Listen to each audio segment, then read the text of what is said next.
Hold your TRX with tension, palms down as you step forward toward the starting position. Before the squat, activate your back and glutes by driving your shoulders down, picking up your chin, and keeping your chest up. Extend the resting leg, keeping that working leg firmly planted. Inhale as you sit back, maintaining a firm grip and upright head. Active back and chest while bringing the glutes as close to the floor as possible.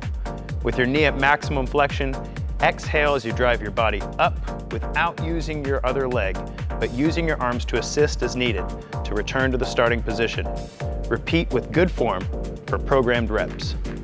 This exercise is a TRX Single Leg Squat. It's a very powerful exercise for your glutes and your hamstrings. It's also a regression of an exercise called a pistol squat or a single leg squat. Let's get into it.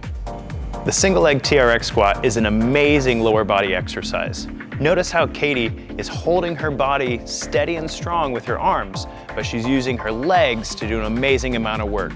She has one leg that's resting in a hip flexed position, and she's coming down nice and deep on her working leg.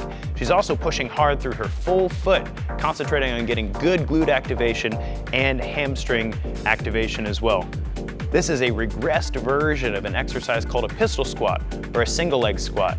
And if Katie keeps working on it, she'll be able to get to those with some great practice on the single leg TRX. Now, if you have a little bit of knee limitation, a shortened version of the exercise looks like this. She's gonna give us a halfway single leg squat and then come up nice and strong and flex that glute behind her. Nice job, Katie.